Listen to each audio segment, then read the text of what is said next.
Olá, olá, olá, olá. Boa tarde. Boa tarde. Quero aqui falar um pouco com você agora, né? Falar um pouquinho com você. Fui, voltei. Improvisei um cenário aqui na garagem de casa. Meio improvisado mesmo. Aqui na garagem aqui eu uso como garagem, como estúdio ao ar livre, até mesmo porque eu gosto muito da liberdade. Sou um cara que amo a liberdade. Sou um poeta e não consigo trabalhar em local fechado. Não é que eu sou claustrofóbico, não. Eu não tenho nada de claustrofobia. É porque a inspiração, ela quer liberdade. Você não consegue ter inspiração se você estiver em locais monótonos, fechado, triste. A sua inspiração ela vem de acordo com o ambiente onde você está vivendo. Então, se eu quero fazer uma obra, se eu quero escrever uma obra, enaltecendo alguém, eu tenho que estar num ambiente que tem a ver com aquilo que eu quero dizer.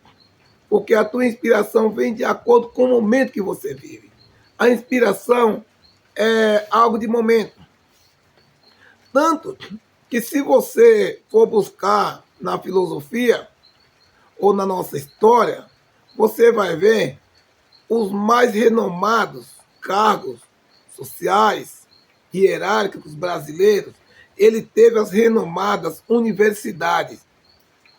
Um grande exemplo é a Universidade Arcadas de São Francisco, que é aqui em São Paulo, no Mosteiro de São Bento, ali no Lago de São Francisco. É uma universidade presbiteriana dentro de um mosteiro católico, Arcadas de São Francisco.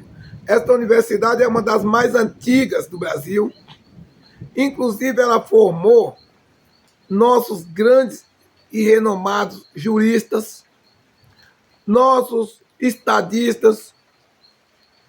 Alguns presidentes estudaram na Arcadas de São Francisco. Muitos médicos. É uma faculdade muito renomada.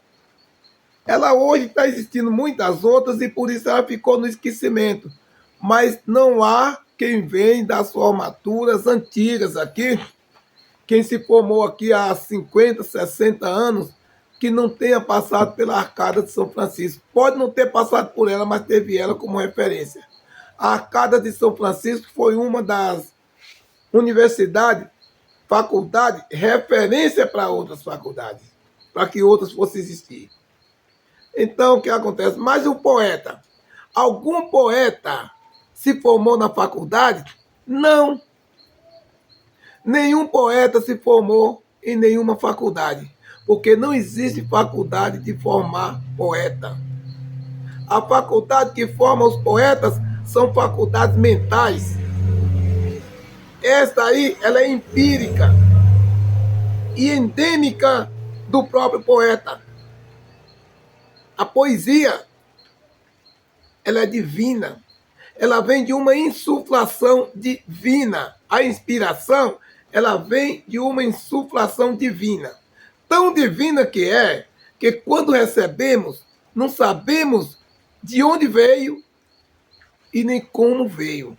Só sabemos que temos inspiração, temos a inspiração. E se um dia perdermos, não sabemos para onde foi e nem quem a levou. Se você tem a inspiração, você recebe a inspiração. É algo que brota dentro da tua mente, no teu cérebro, aqui no alto do teu cérebro. Mas se você perde a inspiração, você fica buscando uma palavra e não surge essa palavra e você não sabe o endereço da inspiração. Por isso, não existe universidade que forma poeta. Você pode estudar para aprender os segredos da licença poética. o segredo do controle e organização das frases. Você pode estudar para aprender a organizar as frases, a oração, para ter domínio da métrica, da oralidade. Mas o broto original das frases, ele vem de uma maneira divina. Inclusive, eu escrevi num livro que eu escrevi com o título de Relato de um Quilombola, eu escrevi um trecho que dizia assim: como se fosse uma bola, duna de apenas dois lados, o de dentro e o de fora, pelos sábios comentados. Assim é a inspiração que envolve o cidadão entre os segredos sagrados. Esse é o segredo da inspiração. A inspiração é divina, meu. Não precisa você estudar para ter inspiração. Você pode estudar para ter controle e organização das frases, das palavras, colocação das palavras. Mas para ter a frase, você não precisa de estudo. A inspiração não depende da universidade, não depende da lousa. É um dom que você tem. E o dom é de graça. O dom é dado por Deus. Agora, para ser um cidadão digno de alguns diplomas, de alguns conhecimentos, digno de diploma, de formatura, de domínio profissional, aí sim, conhecimento profissional, você precisa de quem? De professores. De um professor, de uma professora ou mais professores, dependendo da profissão. Vai depender das disciplinas que agregar aquela sua profissão. Você vai ter um professor para cada disciplina, ou talvez mais de um professor para cada disciplina. Então hoje, por que eu quero dizer isso aqui para você? Porque diante de tudo que eu aprendi, tudo começou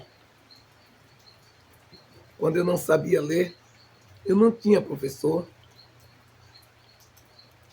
Eu comecei em um quilombo, onde um padrinho do meu irmão escreveu um ABC numa folha, num caderno, dividiu um caderno no meio, fez 2 ABC. Ele cortou o arame do caderno e dividiu o caderno no meio com a tesoura, fez 2 ABC, um para mim e outro para o meu irmão, que era afilhado dele. E escreveu à mão ele escreveu. E doou para a gente.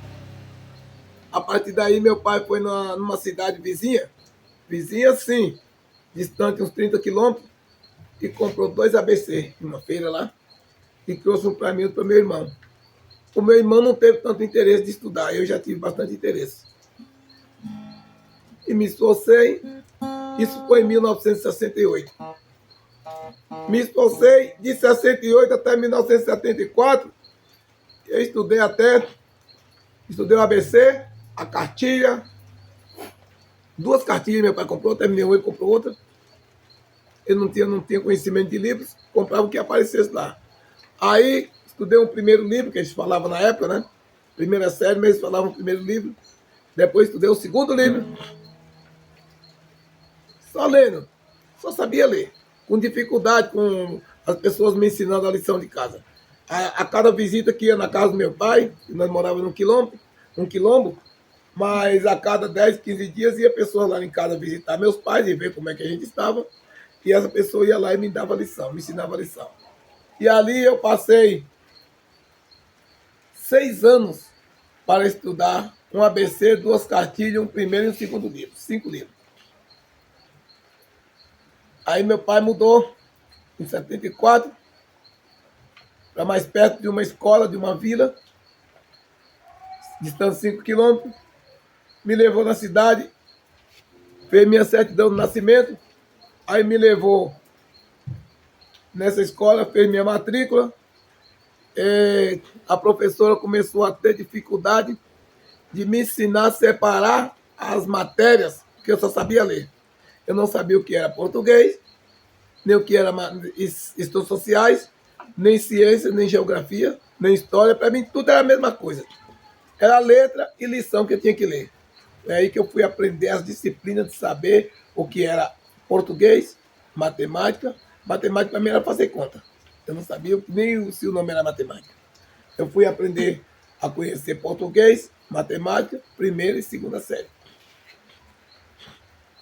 Matemática, português, matemática, estudos sociais, existia na época, e ciência. É, história, geografia. Foi aí que eu estudei até a terceira série e parei. Fiquei adulto, fui trabalhar, fiz um curso mecânico, estudei 2 anos, tem um curso que estudei, concluí em 10 meses, mas eu estudei por correspondência. A escola era aqui em São Paulo e eu morava na Bahia. As apostilas iam pelo correio.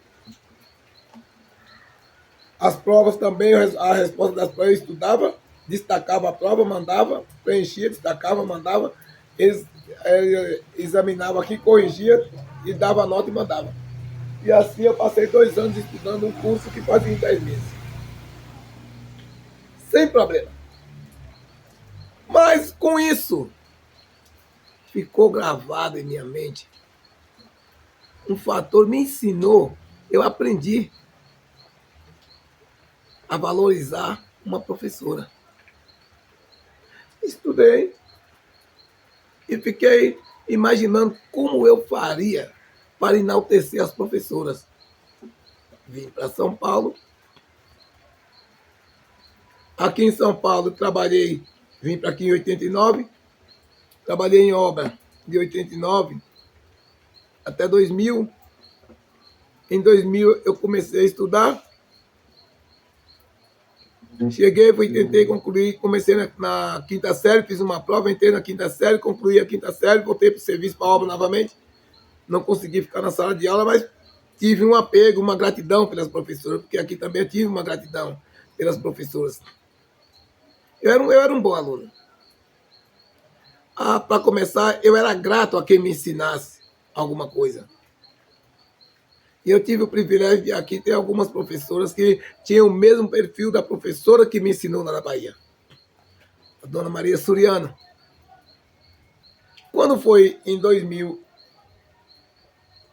em 2003, surgiu aqui em Barueri um concurso chamado Giz de Ouro. Era apresentado, divulgado pelo jornal da rede de Barueri, rede municipal, jornal que era ali na Marcos Zendron, em Barueri. E eu me inscrevi. Tinha um quadro poético, eu me inscrevi nesse quadro poético. E o título da minha poesia era Mestra Amada, porque o nome do concurso era Giz de Ouro. E eu falei, eu vou homenagear as professoras. Como eu sou um poeta, eu tive uma boa desenvoltura com o cordel brasileiro, porque lá na Bahia eu estudei muito cordel. Estudei tanto cordel que aprendi a escrever cordel e hoje sou um cordelista. Eu sou um palestrante em literatura em cordel. Sigo todas as disciplinas.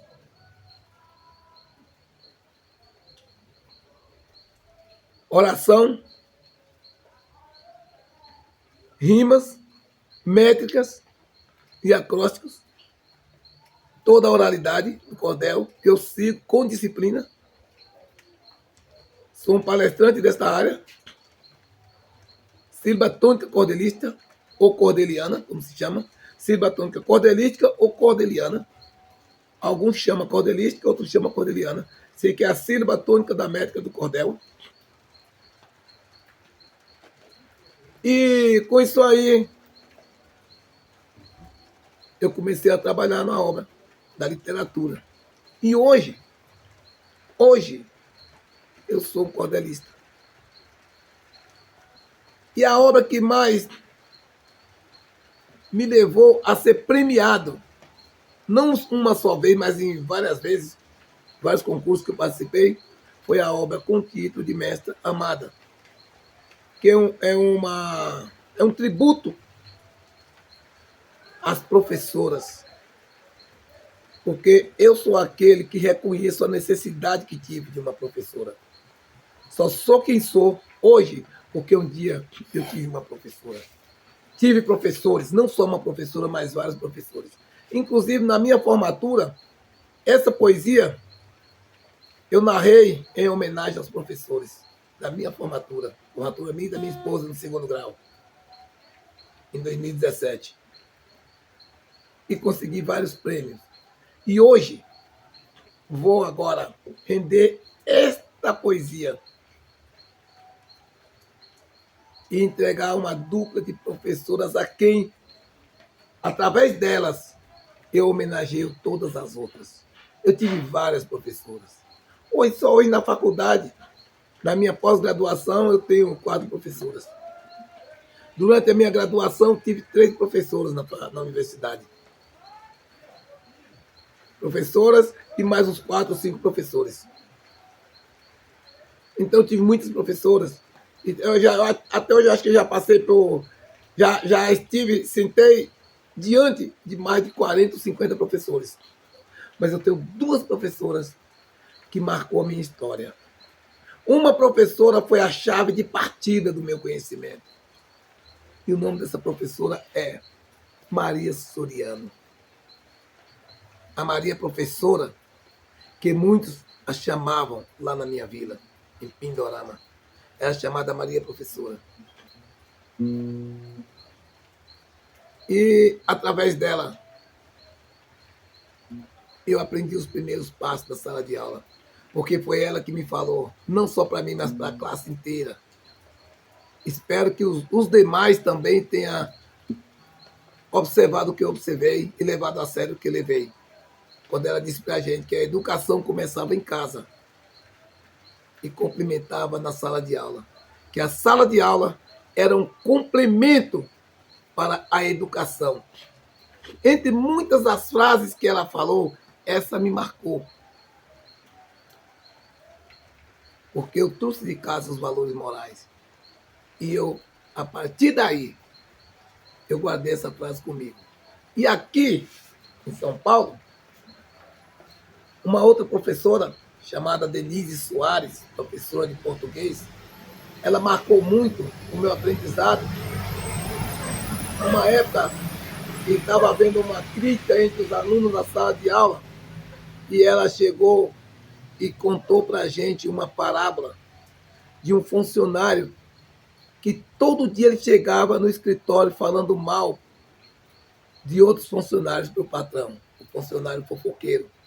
Até um dia o patrão se cansou e chamou ele para fazer o teste das 3 peneiras. E quando ele começou a falar mal, o patrão interrompeu e disse: digamos que o que você está me falando seja verdade. Você viu acontecer, você viu ele roubar ou você ficou sabendo? Esse é o teste das 3 peneiras. Se você passar nas 3 peneiras nos testes, eu vou acatar a sua reclamação. Se você não passar, eu não acato a sua reclamação. E disse: você está me dizendo que ele roubou. Você viu ele roubar? Aí o empregado falou: não, patrão, eu não vi. Me falaram. Aí o patrão já disse para ele: então você já não passou no teste, porque você já está me falando algo que você não viu. Aí o patrão falou: digamos que você tivesse visto ele roubar. Você sabe por que ele roubou? Ele disse: não, patrão, também não sei. Falou: então, com certeza você não teria passado no segundo teste, porque você não sabe o que levou ele a roubar. Então vamos para o terceiro teste. E se você estivesse no lugar dele e alguém viesse fazer de você a mesma acusação, você gostaria de estar no lugar dele e ser acusado pelo que você acusa ele? E ele disse: não, patrão, também não gostaria. O patrão falou: então você não passou em nenhum dos testes. Das 3 peneiras você não passou em nenhuma. Agora você tem certeza que você quer continuar com a crítica? E ele disse: não, patrão, não quero continuar. Resultado, essa professora Denise concluiu a frase dizendo para nós assim: olha, pessoas inteligentes é criativo e fala de ideias.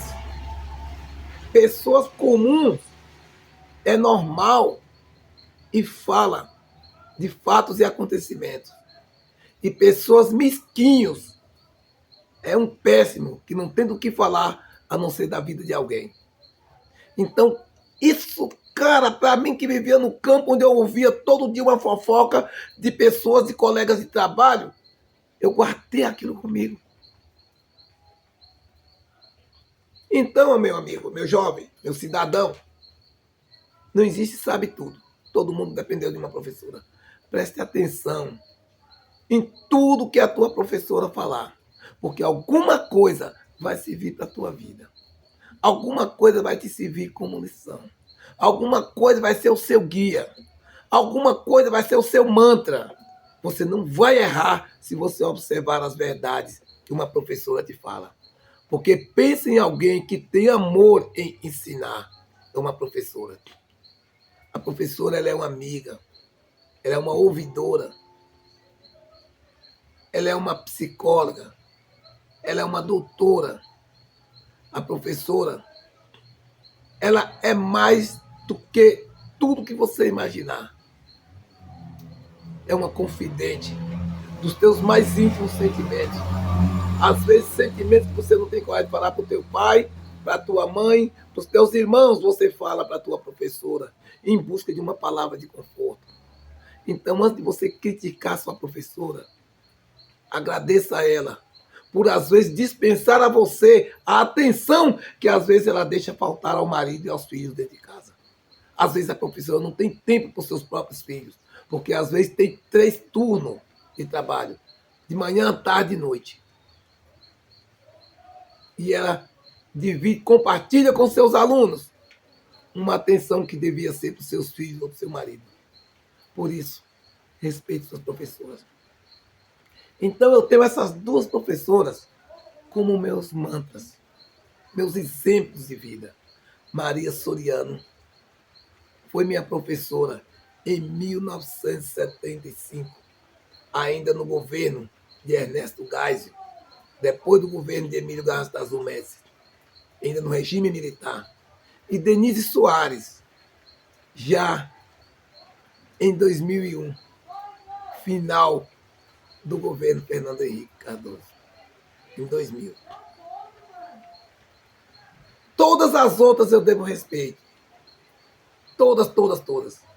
Mas vocês 2 marcaram minha vida, professoras. E a vocês eu devo muita gratidão. Quero ser para vocês o que às vezes muitos dos seus outros alunos não foram.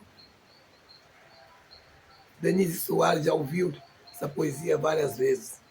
Em palestras, ela me levou a dar palestras numa escola aonde há 16 anos eu havia sido aluno dela. Me levou no RUT, aqui em Santana do Parnaíba, no Colégio RUT, aqui no São Luís, em Santana do Parnaíba, para dar uma palestra. Eu já como escritor. Levei os meus livros e levei meus livros para a sala de aula e passei 3 dias palestrando lá, numa jornada literária. Dei palestra em sala de aula, na quadra e na biblioteca. Devo muito a você, Denise Soares. Denise Soares, na semana que Nelson Mandela faleceu, que estava sendo velado em Pretória, ela me levou para fazer o encerramento do Jornal de Africanidade, um trabalho hispânico dela e da Alda Amaral, professora Alda Amaral, em Barueri. Trabalho esse que saiu no jornal. Fomos para as páginas de jornais, esse nosso trabalho. Fomos espelhos de páginas de jornais. Te devo muito, Denise Soares. Denise Soares me levou em várias palestras. E olha aqui, Denise, esse seu aluno está à disposição. No dia que você tiver uma palestra, onde for, onde você estiver, não importa o estado, não precisa ser apenas em São Paulo. Se você estiver dando uma palestra em qualquer lugar, Salvador, Recife, Rio de Janeiro, onde você estiver, um trabalho que depender da minha palavra como palestrante, conte comigo, Denise. Conte com seu aluno. Continue seu aluno. Ela é tão carinhosa como professora que, às vezes, quando eu escrevo alguma frase para ela que eu erro em português, que é ótima professora de português, viu? É um radar. Não passa nada despercebido por ela. Ela me corrige com aquele carinho, professora. Meu querido aluno, a frase não é assim, querido aluno, escreva assim. E lembro muito, me faz lembrar quando... Engraçado que é a mesma frase, o mesmo termo verbal que Maria professora falou para a gente na sala de aula, lá na Bahia, em 1975. Denise Soares falou aqui quando eu estava na quinta série, em 2001. Os movimentos bucal para você falar a frase hiato, os três movimentos da boca. Vocês foram presentes de Deus para minha vida. E aqui vai a minha homenagem a vocês, hein? Tá? Eu vou usar aqui uma trilha sonora do saudoso Francisco Coco, Saber Amar. Mas o título da obra é Mestre Amada. Não vou cantar porque minha voz, eu tenho calos vocálicos que deixou a minha voz dissônica e eu prefiro falar, eu vou narrar em verso.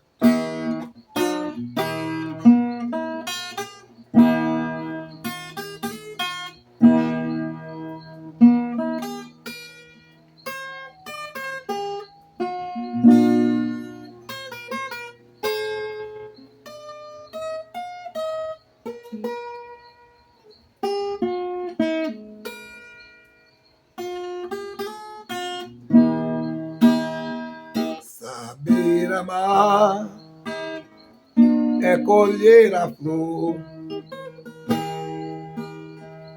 é cultivar o que Deus plantou, é sorrir, um sorriso a mais, é construir um mundo de paz. Um certo dia, consultando inspiração, preparando uma canção para alguém ofertar,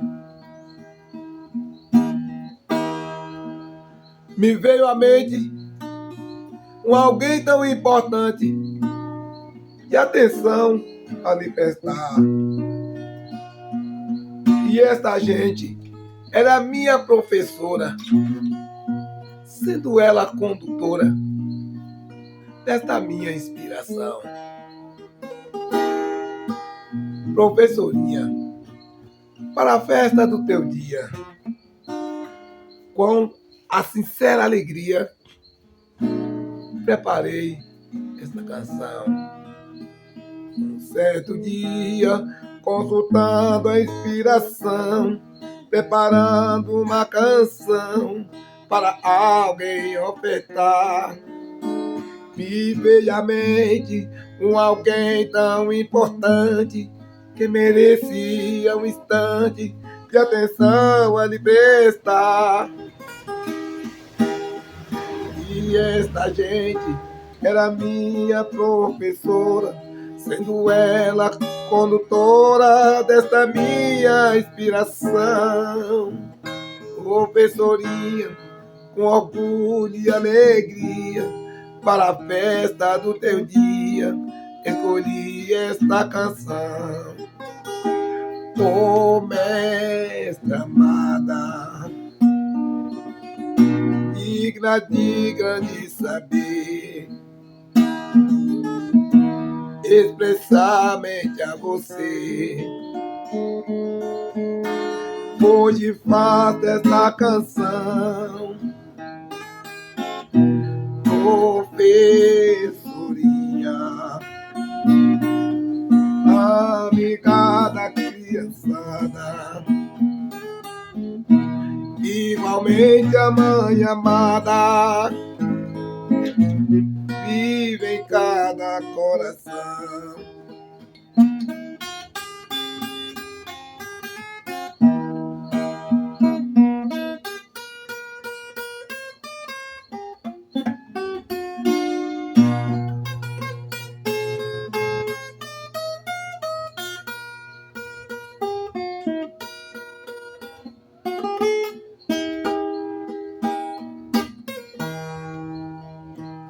neste pedido, faça a nossa criançada, obedeça a mestre amada, que está sempre a ensinar os nossos princípios para um futuro elegante. Bem saber quanto é importante a gente saber amar, pois esta gente abre mão da tua infância, porque lida com criança como fosse mamãezinha. No coração de uma criança educada sempre existe a mãe amada, a tua professorinha. Ô mestra amada, de grande saber, expressamente a você. Hoje faço esta canção, professorinha, amiga da criançada, igualmente a mãe amada, vive em cada coração.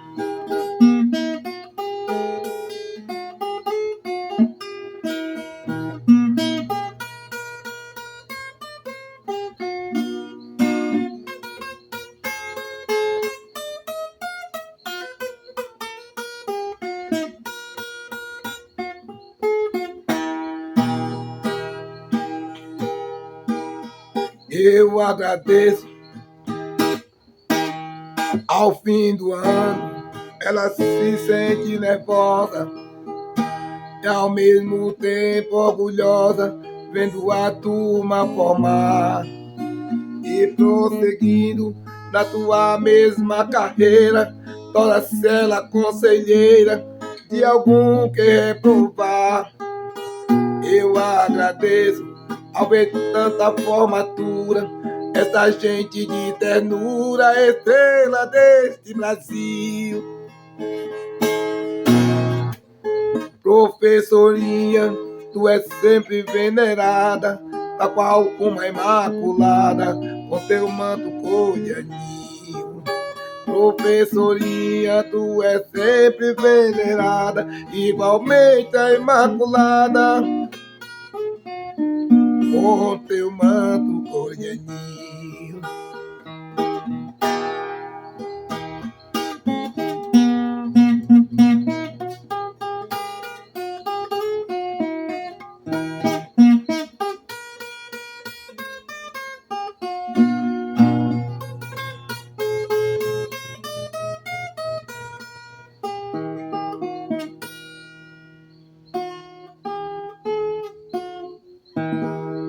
Obrigado, professora, por você existir.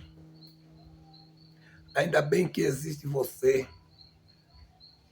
a bobina do contínuo conhecimento humano, a mola mestra que equilibra a sabedoria humana.